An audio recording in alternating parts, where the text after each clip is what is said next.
It's in the kitchen with Cheryl. And today what I'm going to do is I'm going to start washing my hands first, and then I'm going to make my grandmother's homemade banana bread. That I'll need is 1 stick of butter at room temperature, 1 cup of white granulated sugar,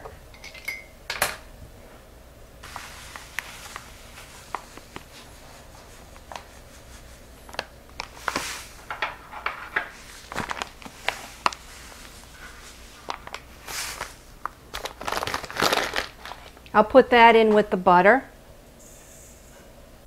I also need 2 eggs, so I'm going to go to my fridge, get 2 eggs, and I'm going to slightly beaten them in a bowl, and after it's slightly beaten, then I'm going to put it in with the butter and the sugar.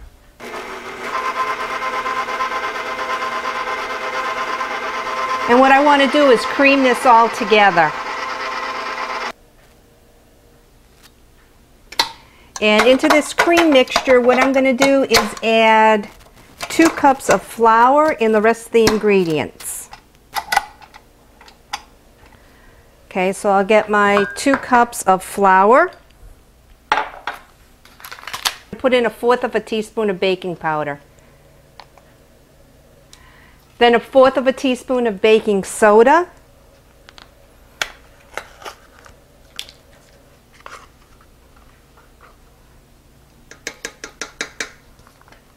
I'll need 1/4 of a teaspoon of salt. I like to use the kosher salt.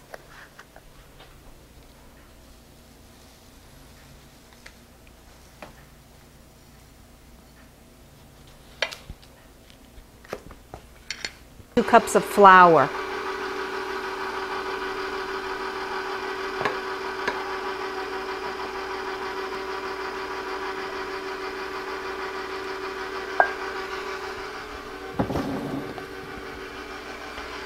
As the flour is mixing in with the butter and the cream sugar, I'm going to take my bananas, because you use 3 large bananas and you wait till they get kind of ripe. I mean, you can see that they turn black, and that's the best way to make the banana bread.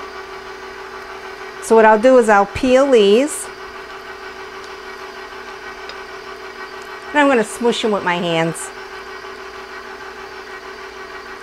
You can see that they're all kind of, you know, old looking, but they're very good in the banana bread.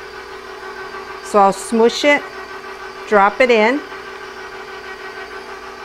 and you need about the 3 large. If you don't have large, then use 4 small.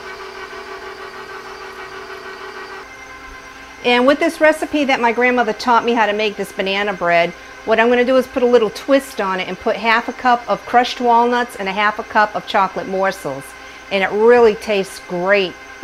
So I'm going to go into my fridge and get my walnuts.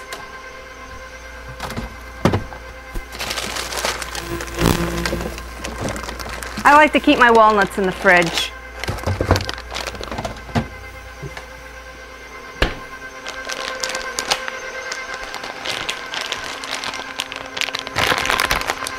So I'll get 1/2 cup.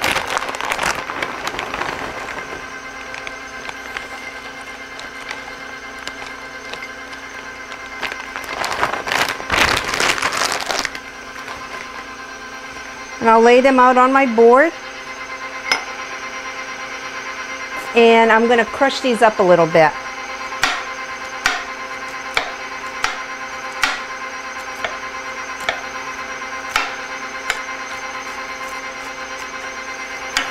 I just take the knife and rock it back and forth.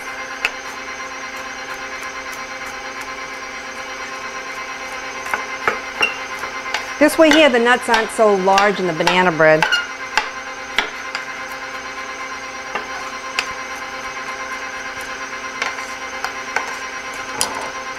Okay, while that's mixing, I'm just going to throw the walnuts in.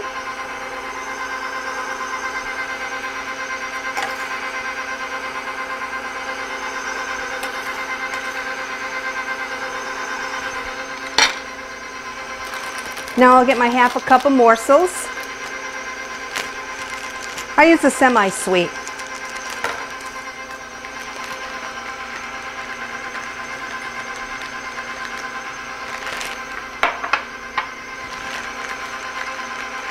A little more won't hurt.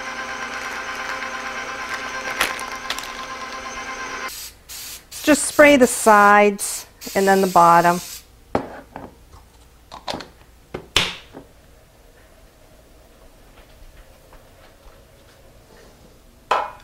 I preheated my oven to 350.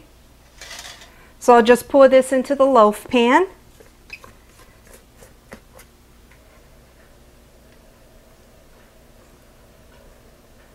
You can see all the nuts and the chocolate chips. It really looks good.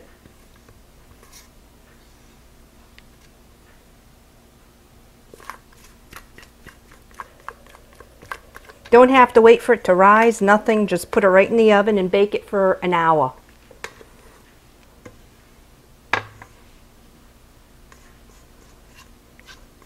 My oven's preheated at 350. I'll put it on the top rack and then I'll let it bake.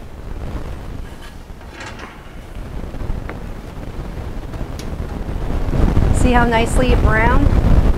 You can see the chocolate chips and the walnuts right on top.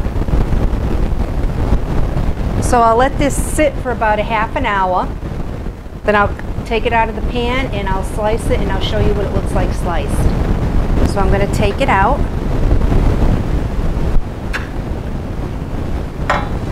See how nicely browned it is on the bottom?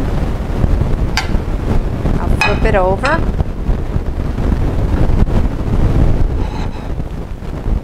Beautiful banana bread, banana nut and chocolate chip bread.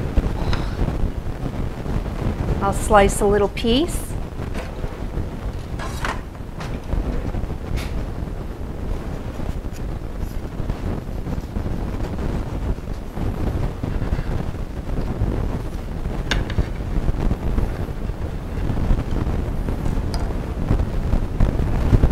See how nice that inside looks? So it's my banana nut chocolate chip bread, and I highly recommend it. And thank you for watching In the Kitchen with Cheryl. See you next time.